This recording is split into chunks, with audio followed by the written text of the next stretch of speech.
আজ জীবনে প্রথমবার আমি আমুল দিয়ে সেমাই বানাবো, জানি না কীরকম হবে। এ বাবা, তো গরম হয়ে গেছে।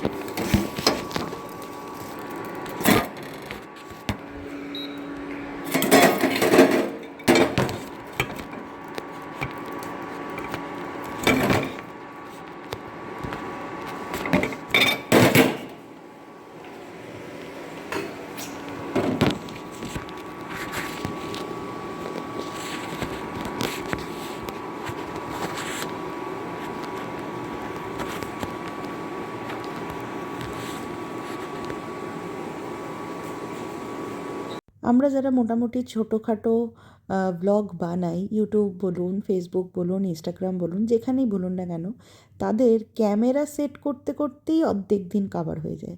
আমি ইচ্ছে করেই আজকে ক্যামেরা সেটিংয়ের জায়গাটা আপনাদেরকে একটু দেখালাম। আর আমার না ট্রাইপডটা, বড় ট্রাইপডটা তো এখন একটা পা ভেঙে গেছে আর কি, আমার থেকেই ভেঙে গেছে।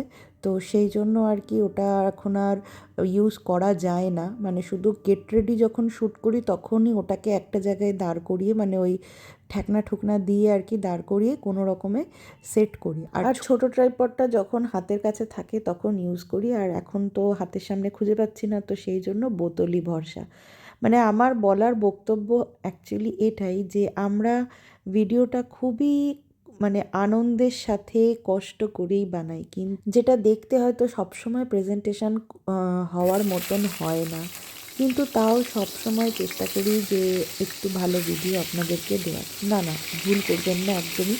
টাকা পয়সা ইনকাম করার মতন মেন্টালিটি নিয়ে আমি একদমই ভিডিওতে নামিনি। আমি কেন, এখন ইউটিউবে যে পরিমাণে কম্পিটিশান রয়েছে সেরকম মানে দেখতে গেলে পারে আমি কিন্তু ইউটিউবের পিছনে সেরকম একদমই খাটি না। আমার এটা একটা ভালো লাগার জায়গা। আমার মনে হয় যে একটুখানি ভিডিও বানিয়ে সেটাকে এডিট করে ইউটিউবে পোস্ট করি, এটা একটা মনে হয় নিজেকে ব্যস্ত রাখি, এই আর কি। মানে নিজের টোটালটাই আর কি নিজের ভালো রাখার, দিন শেষে এটা একটা আমার নিজের কাজ মনে করি। Hey everyone, good morning, welcome back to my channel. তো আজ হচ্ছে সেরকম কোনো স্পেশাল দিন নয়, এমনি আর কি। জয়শ্রীদি আসছে, ওর গোপালটাকে নিয়ে যাবে। তো গপুবাবু নিজের বাড়িতে যাবে, আমার বাড়ি থেকে না খেয়ে যাবে। তো এতদিন তো এই কদিন তো ওই মিষ্টি টিষ্টি দিয়েই মানে খেলো আর কি। প্রথমে এনেছিলাম আমি গুড়ের পায়েস বানিয়েছিলাম তার জন্য, মানে সেইটা খাওয়াবো বলে নিয়ে এসেছিলাম। তা আজকে বাড়ি চলে যাচ্ছে, তাই একটুখানি ওই সবজি দিয়ে একটু খিচুড়ি আর একটুখানি সেমাইয়ের পায়েস আর একটা বেগুন ভাজা। তরকারি করার মতন সময় নেই, কারণ জয়শ্রীদি অনেক সকাল সকাল আসছে আর কি, নিয়ে যাবে। এই যে দেখুন, গপুবাবুরা বসে আছে। এটা তো কৌশিকের, এটি হচ্ছে জয়শ্রীদির, আর এটি হচ্ছে আমার। টুপিটা আমারটার অনেক বড়। আর এই যে আজকের ভোগ, আপনারা সবাই দর্শন করুন, আপনাদের সবার মঙ্গল করবে গপুবাবু। মা বলে ভোগ দর্শন করলে নাকি মানে বিপদ আপদ কেটে যায়, তো ওই জন্য যখন আমি ভোগ দিই তো আপনাদের সাথে একটু শেয়ার করার চেষ্টা করি। রাধে রাধে। চলুন, জয়শ্রীদি অলরেডি ওই দিক থেকে টোটোয় বসে গেছে, ও বললো বসবে না বেশিক্ষণ। আমার পুজো টুজো দেওয়া তো হয়ে গেছে, তো একটুখানি টিফিন বক্সে একটু প্রসাদ দিয়ে দিই আর গপুবাবুকেও রেডি করে দিয়ে আসলে পারেই বললে চলে যাবে। ঘরেই হয়ে যায় যে জয়শ্রীদি এসে হুটা হুট খাচ্ছে, চাটা দিলাম, এখন মনে খেয়ে দৌড় দেবে। কি পড়েছে, কিছু চেঞ্জ করবো? আজকে সকাল থেকে শান্তিতে দুদণ্ড বসে চা খেতে পারিনি, কি মরতে। আজকে ছাদে গেছিলাম ইয়ে করতে। আমাদের চাকদাতে একটা জেঠির বাড়িতে বনভোজন হতো গপুবাবুদের, মানে গোপালের পিকনিক। আমি যখন ক্লাস 9 না 10-এ পড়ি, একদিন সন্ধেবেলাতে হঠাৎ করেই ওই জেঠির আগমন হয় বাড়িতে। আমরা কেউই তাকে তখন ঠিক সেরমভাবে চিনতাম না। তো জেঠি প্রথম আসে আমাদের বাড়িতে ওই গোপালের বাড়ি খুঁজতে খুঁজতে। একটা টাইমে আমাদের বাড়িতে অনেক ধুমধাম করে গোপালের অনুষ্ঠান হতো। অষ্টম প্রহর হয়েছিল 3বার না 4বার, লীলা কীর্তন হতো। তারপর আমরা গপুবাবুকে নিয়ে ভিক্ষে করতে বেরোতাম, নগরে বেরোতাম, মহোৎসব হতো, অনেক কিছু হতো। মানে বেশ ভালো লাগতো দেখতে। মানে 2 দিন 3 দিন ধরে গপুবাবুকে নিয়ে বেশ সুন্দর আয়োজন হতো। কিন্তু বাবা অসুস্থ হয়ে যাওয়ার পরে সেটা এখন আর পসিবল হয়ে ওঠে না। মা জাস্ট ওই দিনের দিনকে নিয়ম রক্ষাটুকু করে রাখে। হ্যাঁ, যদি গপুবাবু কোনো দিনও আবার করায় তাহলে আবার আমরা সবাই মিলে করব। তো তো হ্যাঁ, যেটা বলছিলাম, সেই জেঠির বাড়িতে বনভোজন হতো। একদিন হঠাৎ করে এসে ওই রকম গোপালের বাড়ি খুঁজতে খুঁজতে এলো, এসে আমাদের নেমন্তন্ন করে গেল। তো সে বছর আমরা মাঘ মাসে গেছিলাম। মাঘ মাসের পয়লা মাঘ নাকি মাঘী পূর্ণিমা এরকম, আমার ঠিক এই মুহূর্তে খেয়াল পড়ছে না। তো গেছিলাম আমি, সেইখানে গিয়ে দেখেছিলাম যে একসাথে 50টা গোপাল। বলছে কি খাবে? ও কি কেএফসি খাবে? কেএফসি? বার্গার কিচ্ছু হয় না, ওদেরও ওটা বলো না গো, ওটা বলো না। কিচ্ছু হয় না, সব খাবে। এই টাটা টাটা।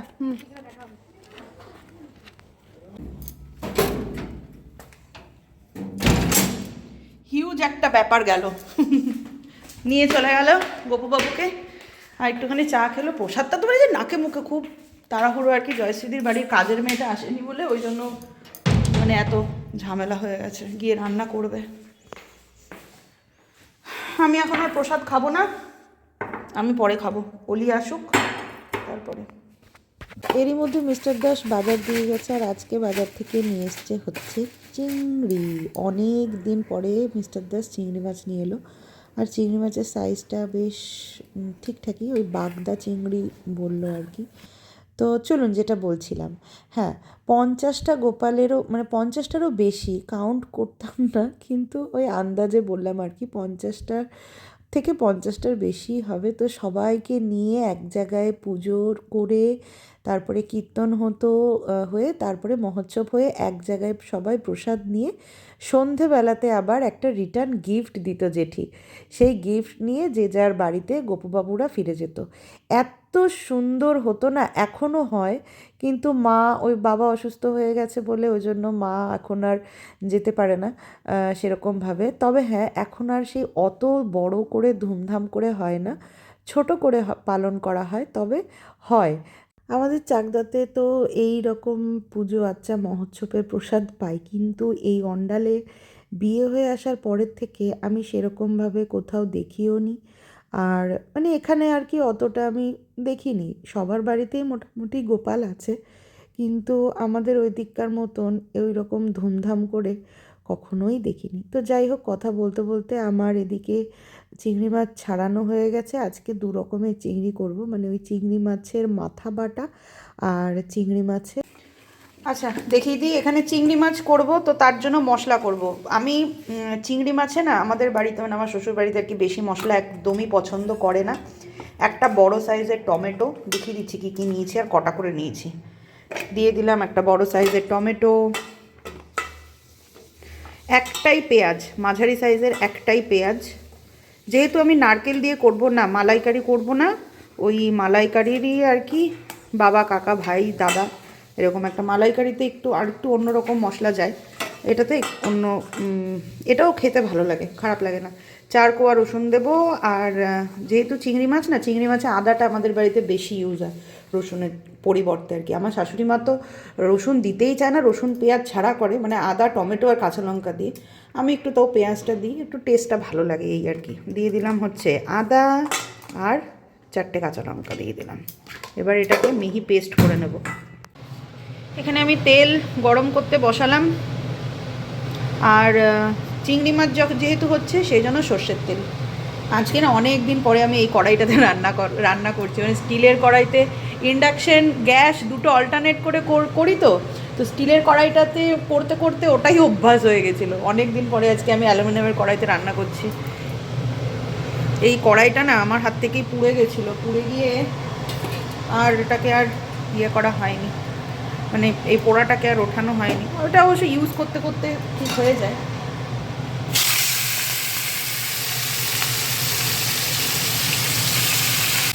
জাস্ট হালকা কালারটা ছাড়বে, এই অবস্থাতেই চিংড়ি মাছগুলোকে তুলে ফেলতে হবে, কারণ চিংড়ি মাছ বেশি কড়া করে ভাজলে পারে শক্ত হয়ে যায়, টেস্টটাও নষ্ট হয়ে যায়।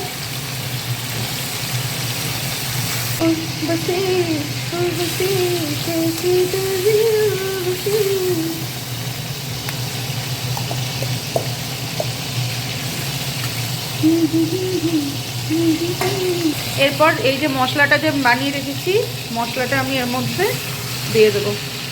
তেল আর একটু দিলে হতো, কিন্তু যেহেতু নারকেল দেবো, নারকেলের তো তেল একটা হয়, ওই জন্য অ্যাডজাস্ট হয়ে যাবে, অসুবিধা হবে না খুব একটা। এবার এই মশলাটাকে ভালো করে একদম মানে গ্যাসটাকে কমিয়ে আর কি একটু কষাতে হবে। আচ্ছা, মশলা তো এখানে আমার 80% হয়ে গেছে পুরো কষানোটা। এরপরে আমি চিংড়ি মাছগুলো দিয়ে দেবো।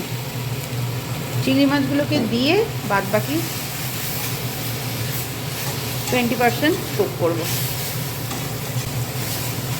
খুব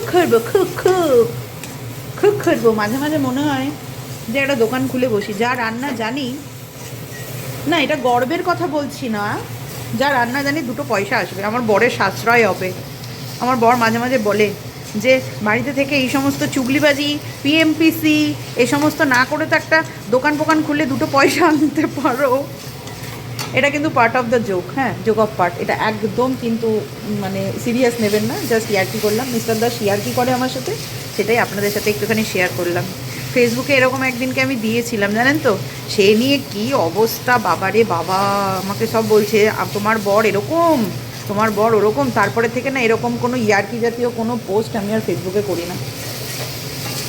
আচ্ছা, এরপরে আমি উষ্ণ গরম জল দিলাম, পুরো ফুটানো হয়নি, জাস্ট উষ্ণ গরম জল দিয়ে দিলাম। মানে ঠান্ডা জল না দিলে পারে টেস্টটা ভালো হবে এই আর কি। ফুটন্ত জল দিলে হতো, উষ্ণ গরম জল দিলেও চলবে।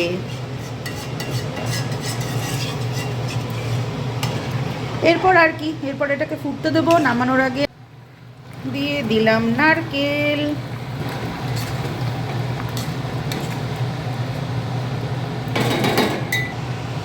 গরম মশলা, ঘৃত,